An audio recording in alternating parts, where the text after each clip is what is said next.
Welcome to the 8th episode of the 1796 podcast, a monthly podcast that features exclusive interviews and in-depth news about the Tennessee National Guard and the Tennessee Military Department. The 1796 podcast is produced every month by the airmen and soldiers of the Tennessee National Guard, Joint Public Affairs Office. I'm Lt.Col Malone. And I'm Captain Hall, your co-hosts of the 1796 podcast. It's November, and we have a special episode for Veterans Day. Lt.Col Malone sits down with World War II hero Captain Jerry Neal, who flew the B-24 bomber on D-Day and received the Distinguished Flying Cross for his service. We'll also hear from retired Brigadier General Tommy Baker, who now serves as Commissioner of Veterans Affairs for the state of Tennessee. And of course, we'll brief you on the latest news impacting the Tennessee National Guard in our Tennessee Bluff news segment. First up, Lt.Col Malone sits down with Captain Jerry Neal. Well, listeners of the 1796 podcast, we have a singular treat for you on this episode. We have with us Captain Retired Jerry Neal. Now, I don't want to give too much away, but Captain Neal is a recipient of the Distinguished Flying Cross and a veteran of World War II. Now, since this is November's episode of the podcast and November 11th is Veterans Day, we could not think of a better guest to have with us than Captain Neal. First off, Captain Neal, welcome to the 1796 podcast. Thank you. We are honored to have you. All right, first off, I have to address the elephant in the room. World War II ended in 1945. Well, this is 2022. That's 77 years. Do you mind telling us how old you are? I'm working on 102. I'm 101. Awesome. All right, how you feeling today? Feeling very good. That's awesome. Yeah. Well, we are thrilled to have you with us. First off, since you're a veteran of World War II, what did you do in World War II? What was your job? My job was a B-24 and a B-17 pilot. I flew both planes in the 8th Air Force, flying over Germany during the campaign in Germany. Awesome. All right. So tell me a little bit about how that started. Your recruitment, you were probably drafted, right? So how did that work? How did you end up being a pilot? And what was your initial training like? How long do we have? Well, basically, I received my draft card and did not want to be drafted because all I could remember was World War I trench warfare. So I said, no, I don't want to go in the Army. And since I was in Kansas City, Missouri, and didn't see any water anywhere, I wasn't necessarily interested in the Navy. But long story short, I took a test to be a glider pilot and ended up being recruited as an aviation cadet trainee for pilot training. Unknowns to me because I knew nothing of aircraft. The only thing I ever saw on an aircraft was in newsreels that may go to a movie maybe once a week, and we'd see a newsreel with an aircraft in it. Never saw any flying over the head. Never was on an airfield, and I thought it was very, very strange that I'm being recruited to be a pilot. Yeah. But it was an interesting experience. I went in the aviation cadet program, and a year later I received my commission and my aeronautical rating as a pilot. From there I went to B-24 training up in Idaho and trained as a B-24 pilot and went overseas, movement orders. I went over as a B-24 pilot. Be joined to with 490th Bomb Group in England, and then as a result of the things that happened on D-Day, went back to base. General Doolittle had changed over the tactics and changed the 3 divisions, 2 divisions B-17s, 1 division going to be B-24. Before they were mixed. So as a result, our group was changed over to B-17s, which I was very fortunate. Much better aircraft for that particular high altitude mission. Gotcha. 24 was not that good at high altitude. Gotcha.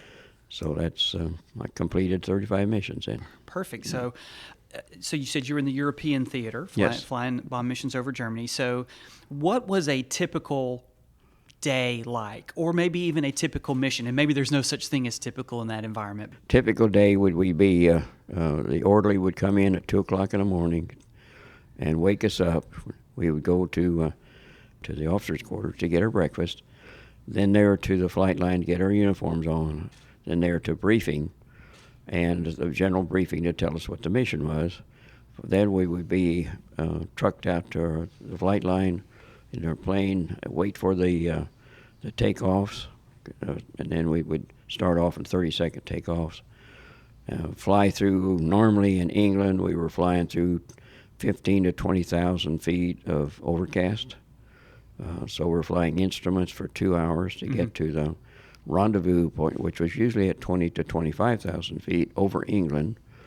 Then the groups would get together into divisions, and the divisions would then join up, and then we would head out for Europe as the 8th Air Force. Awesome. Okay, so what was your most memorable mission? No question about it. My most memorable one was June 6, 1944. We went the traditional wake up, so forth, get ready. We went to briefing, and when the commanding officer, who incidentally we called the old man, and he was 25 years old, he got up on the stage, and we pulled back the curtains, and there was Operation Overlord. We didn't know anything about it. We knew something was going to happen. We didn't know when or how or what we were going to take part, but we were going to be, our mission that day was to go to fly to Caen, France, and bomb the area in Caen to eliminate the Panzer divisions that they thought was there. So as we crossed the English Channel, the only mission I flew, I never had an oxygen mask on, so we were below 10,000 feet. Crossed the channel and looked up the channel, and I saw 7,000, 8,000 waterborne vessels, battleships, cruisers, destroyers, and luxury ships, English going across toward the beaches. Now, here I am, a young kid just out of high school, basically, and I see something that's very few people ever got to see. Sure. Was that whole invasion fleet going across the English Channel for the largest invasion in mankind at that time. So that was awesome. So how did your mission turn out? What happened? Well, we went over Caen, and because the weather conditions were bad, we couldn't bomb because we had an undercast. And since we didn't have electronic bombing instruments, we had to do visual. So we couldn't do visual. So the commanding officer said after we circled the target, circled, he said, well, we got to go get back to base because we're running low on fuel. Well, I did learn. I ran out of fuel over the English Channel and went down into the English Channel, flared out just before we hit a rock bar out in the middle of the channel, and survived. Right. That was a very defining moment. Absolutely. Yeah. Oh, well, thank you for that. Thank you so much. Probably my most interesting one. I would think so. Yeah. Yes. Awesome. And so you flew 35 missions, right? Or 35 combat missions? Combat missions. And counting missions. And actually flew probably 70 to 100 missions to get those 35. Those artificial lines that were drawn that said you had to get in so far and meet enemy force. Then they would count it as a mission. And what number, whereabout was your D-Day in the third mission? Oh, right at the beginning. Right at the beginning, and B-24. The B-24 went down in, and when I went back to base, I switched over 17. So that was, I had the B-24 I picked up was brand new out of Consolidated in Lincoln, Nebraska, going over. That first mission, that was so shot up, destroyed, so they put that in what they called the boneyard. Got another B-24 that shot up so bad, they put it in the boneyard, and the third one I went down in the English Channel. My goodness. So 3 missions, 3 B-24s, they were $250,000 apiece. Right. And they said I would be charged for it. Still making payments, right? Still making payments, right? Well, thank you for that. Thanks for telling that story. I appreciate it very much. So you transitioned, after the war, you transitioned to civilian life, and you were in the Air Force Reserve for a while. I was. That right? So what civilian career did you go into? Well, I went to work for Honeywell and went into sales and worked up through the channels and ended up being an area manager for Honeywell. And what does Honeywell do? They manufacture controls. Incidentally, one of the automatic pilot on a B-17 was manufactured by Honeywell. Gotcha. My first, when I saw Honeywell on that, that's the first I knew anything about Honeywell. But it was a good autopilot. And how long were you with them? 36 years. Gotcha. Yeah. Awesome. And retired from there and went from there. I went into my individual business. I had a distributorship and grew that business and sold it. And Cam and I took over a industry newspaper. I ran that for a while after I sold the business, and ended up being a member of a counselor for SCORE. Right. And that so Cam is your wife. Cam is my wife, right yeah. here. And she's here with you today, yes.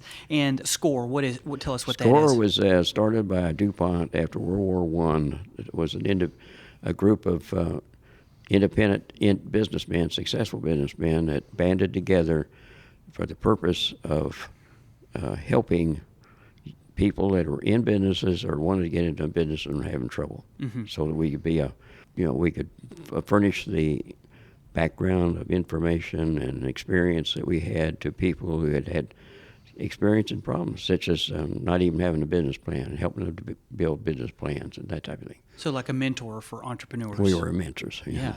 So that leads right into my next question. So how did your military service help your civilian career and your life in general? What was maybe the most useful thing you learned in the military that transitioned? Discipline. Yeah. That was the main thing.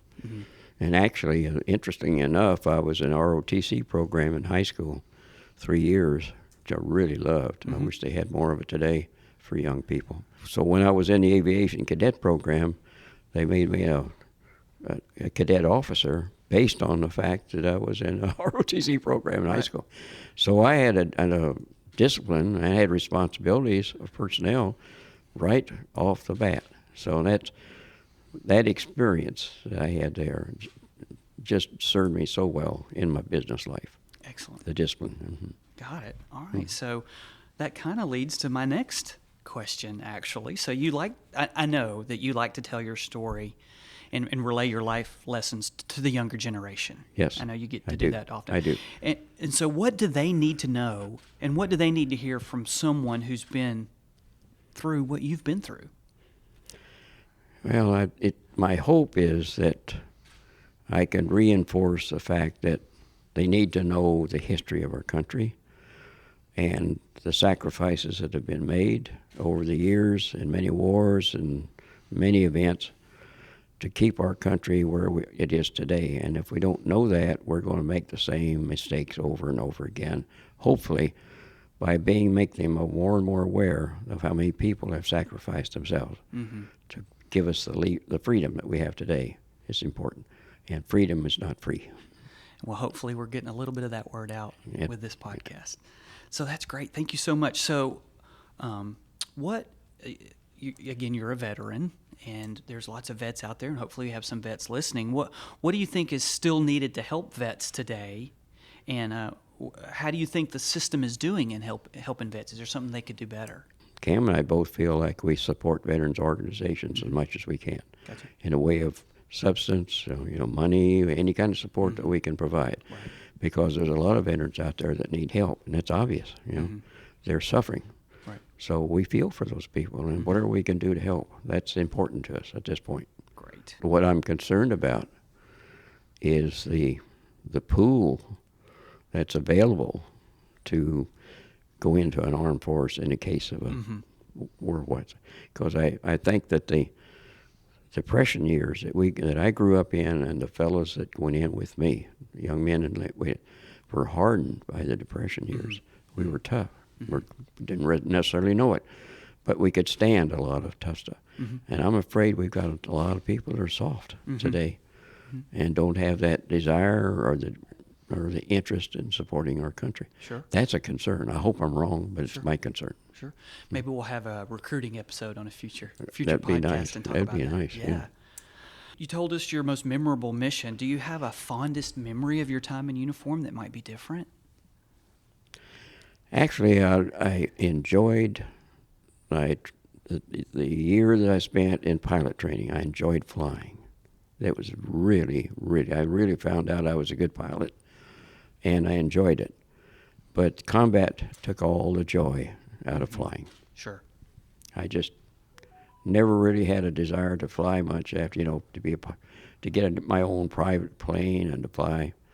Even if I could afford it, I didn't have that desire to do it because I didn't have that interest. I still don't. I've been invited by people and go up in their private planes, and not particularly interesting to me. But boy, going through that year of training, I loved it. Flying through clouds, flying upside down, aerodynamic, all the stuff I did individually, I thought was good. And flying from starting with a little open cockpit, single wing, 175 horsepower aircraft to a B-24, which was, to me then was as big as a house. Mm-hmm.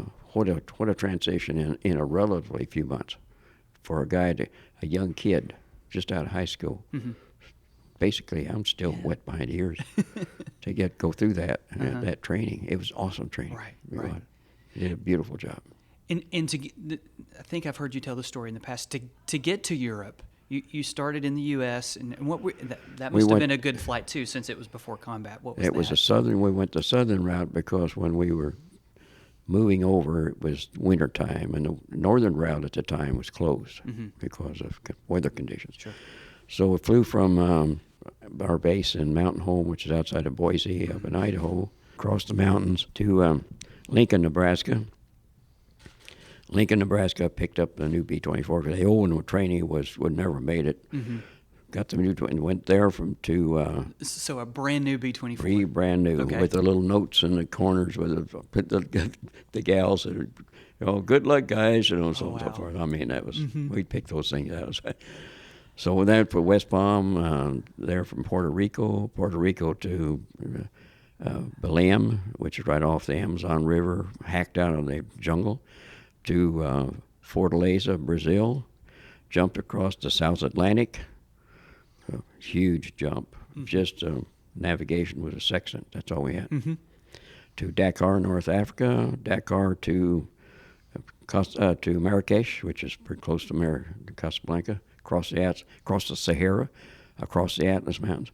Stuff I just read about in geography books and history books. Here I'm seeing it. See, Amazon River took us 20 minutes to fly across the mouth of the Amazon River. That's huge at the time. And there went from Marrakesh to England and across to East England to our base. Awesome. 10 days. Right. 10-day route. And very, very interesting. No doubt. Yeah. Oh, that's great. Well, thank you so much again for being here with us. I've got one final question. And this is a tradition when we have I often say when we have a seasoned person on our podcast. An old guy. I think you qualify. What is your best piece of advice for the young people and anybody out there that's listening? Love your country.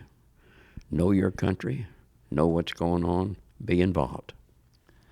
Well, Captain Neal, thank you so much for being on the 1796 podcast. We really appreciate you, your service, and your time today. Thank you very much, Colonel. Thank you, sir.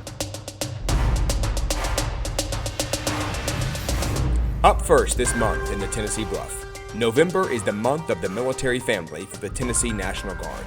All month long, we'll be featuring soldiers and airmen, along with their families, on our social media platforms as a tribute to their service.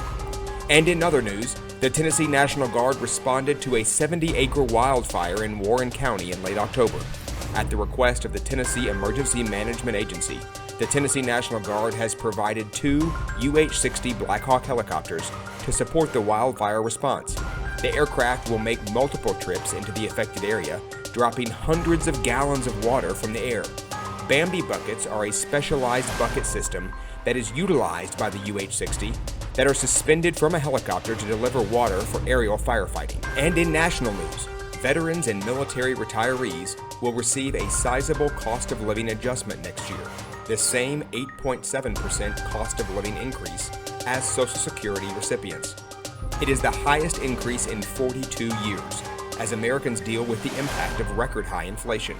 Individuals who are currently serving, along with federal employees, are also expected to receive a pay increase in 2023, an estimated increase of 4.6%. Every October, the Social Security Administration announces the cost of living adjustment for the following year. Veterans and military retirees receive the same Social Security cost of living adjustment by law. That's our Tennessee Bluff for this month. Up next, the 1796 podcast sits down with Commissioner Tommy Baker. Listeners of the 1796 podcast, we have another special guest with us today. I am honored to be joined today by Major General Retired Tommy Baker. General Baker is Tennessee's current Commissioner of Veteran Services and the former Deputy Adjutant General of the Tennessee National Guard. First off, welcome to the 1796 podcast. Hey, thanks for having me, Marty. We are honored, sir. Thank you so much. First off, tell us a little bit about your journey into and through the National Guard and how you came to be Tennessee's Commissioner for the Department of Veteran Services. Okay. So I think my journey is probably very representative of what you find in today's all-volunteer force.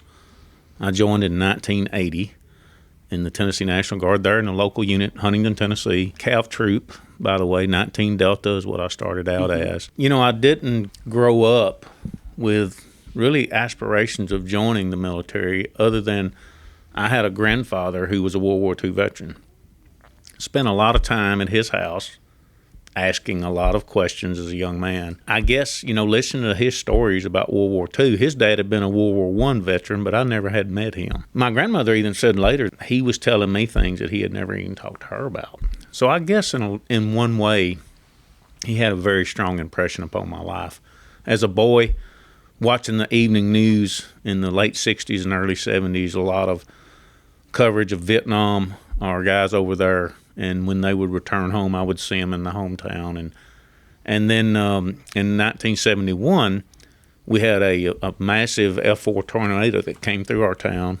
The National Guard responded to that, and I seen them out responding as a boy, and I really didn't understand it, what their role was in terms of domestic operations, but obviously that was a foretelling of some of what I would do in my adult life. So anyway, joined in 1980, was still working with my dad in the logging business that he had started. Really was a part-timer until 2001. Got a chance to come up and go to work at the state maintenance office in April of that year. In September of that year, 9/11 occurred, and that really, I said, you know, a lot of times my career was 20 years of Cold War and then 20 years of post 9/11 because it really changed that much.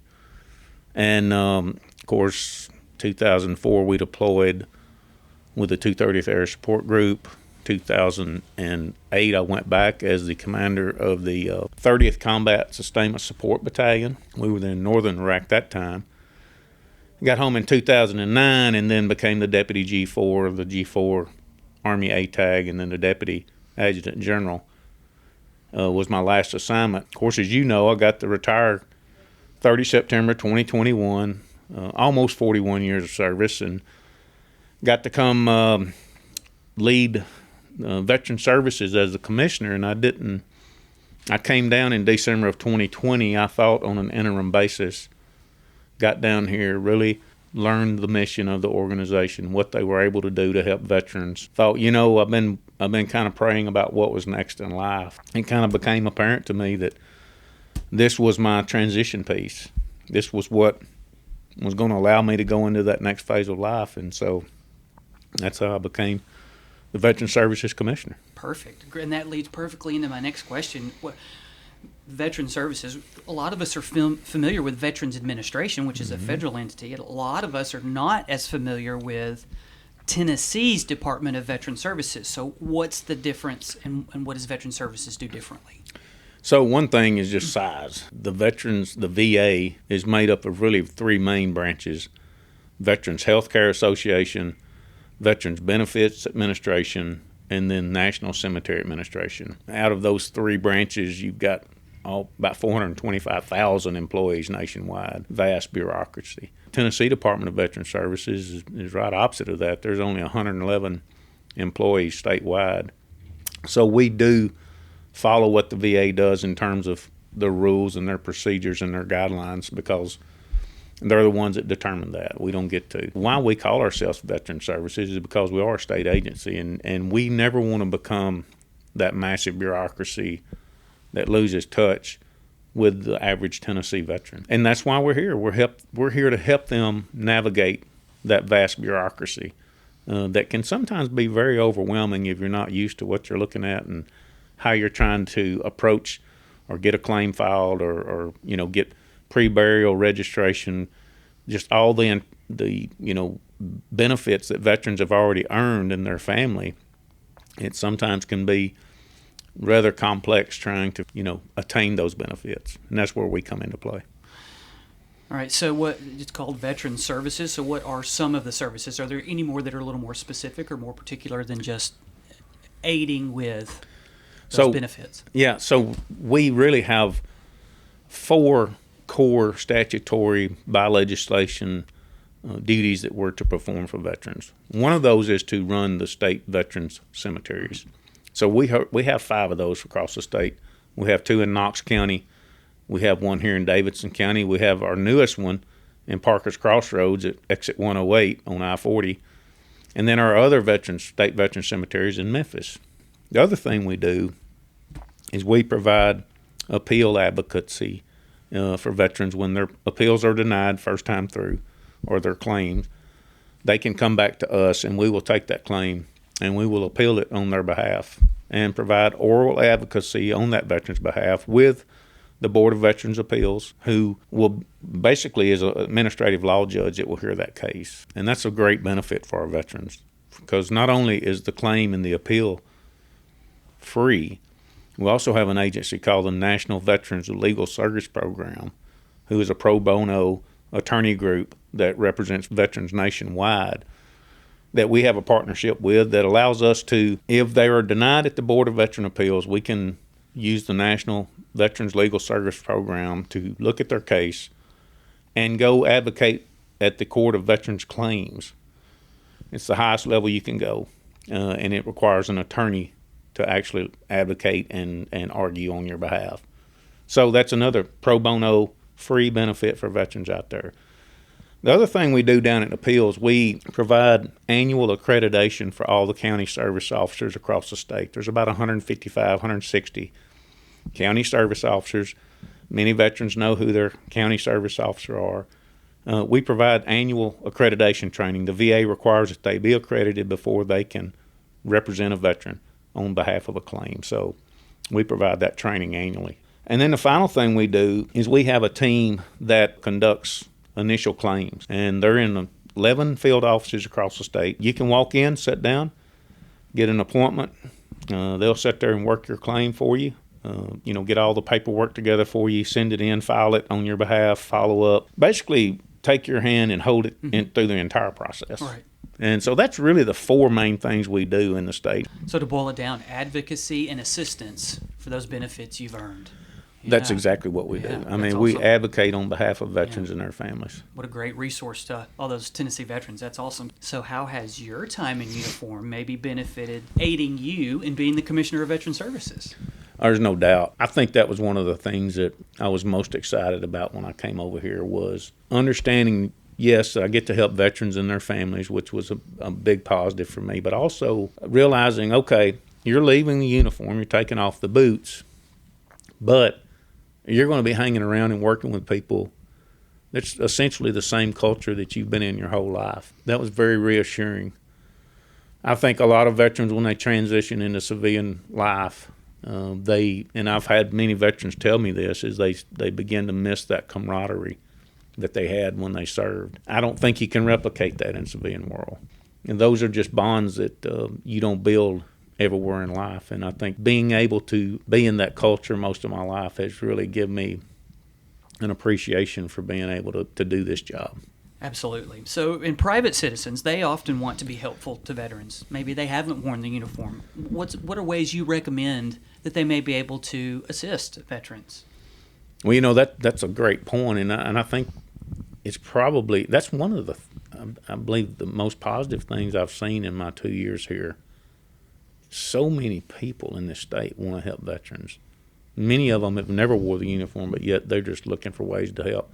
But I would say to be most effective, just take a look around. Most of our areas in the state have veteran coalitions. They're made up of private citizens, VFWs, American Legion, DAV, you name it. Mm-hmm. And that's what they come together to do. That's one way to plug in to where if you're really that person that wants to help, you can really go and be a big blessing to veterans and their families, because of that is just an opportunity there that will present itself if you just make yourself known to the community that's serving that area.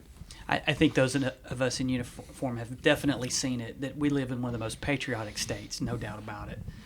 Well, we are heading into Veterans Day on November 11th. Why do you think it's important to honor veterans with something like Veterans Day? Whether you served in World War II, Cold War, Vietnam, or whether you're OIF, OEF, or whether you hadn't served during a combat period, it's a chance for us to celebrate that service and to tell veterans, we thank you for doing that. And they put the uniform on, sign a blank check made payable to the American people. And it's sobering when you raise your right hand and say, when you swear the oath of office. I think it's something that we should celebrate, have the parades and have the events. And I think veterans should be in schools all across this nation, this state, telling their story to those sixth graders, seventh graders. That's what impressed me as a young kid, was hearing those stories. I think our children today needs to hear those things. And so I encourage them not only to have the events, Veterans Day, but to get out there and get in the community and tell their story. All the time. All the time. Yeah. So speaking of stories, do you have a fondest memory of your time in uniform? It's hard. 41 years. I don't know, Marty. That's really hard to say one fondest memory. I think my last deployment, when I got back home, we went over, we had 84 folks in our battalion headquarters and had at one time about 1,800 people in our battalion up in northern Iraq. Our mission was to provide logistics for that whole area. So we had convoys going in and out every day. We had security forces that were out there providing security for us that were under our command. And, I remember thinking if I could just somehow, if we could avoid losing anybody. And we were able to. We had some folks get banged up. We had some folks get hurt. And we didn't lose anybody to the enemy in that. And I was just coming home thinking about that day on that bus ride when we got off the plane. And I was thinking, that was the one thing I wanted out of that entire year. I think that was my proudest moment. Well, we like to ask and we like to conclude our interviews when we're talking to a seasoned person of the National Guard and of the military and any walk of life. What's your best piece of advice or your best piece of leadership advice to us? I think what you have to really realize is whether you do 4 years or you do 40 years. That time really gets by quick. You take the uniform off, you just take it off. I think I had some emotions about that, but I really think you should just cherish that time. You can't go back and redo it. Give it the best you got. I mean, go as far as your merit and good fortune will take you, because when you take it off, you take it off, and it don't end there. You can still serve in a lot of other ways, and I think you should, but. It gets by quick, so enjoy it, cherish it, and I heard one senior officer say as they were going out is make you some good memories, because as you get older you're gonna sit on the front porch and think about those things and some of the people you've served with, and it gets by quick. But that would be my advice. Enjoy your time. Yes, sir. Well, General Raker, thank you so much for your time. Thank you so much for the information about veteran services, and thank you for your advice to all of us. We appreciate it.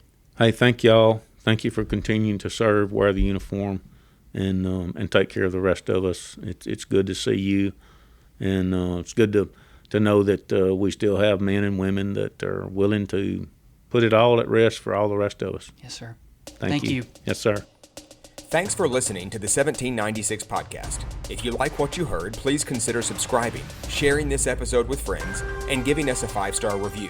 Special thanks to Bradley Gray, who composed, performed, and recorded the new music for the 1796 podcast. This podcast is produced by the Tennessee National Guard Joint Public Affairs Office. For more information, please visit www.tn.gov/military.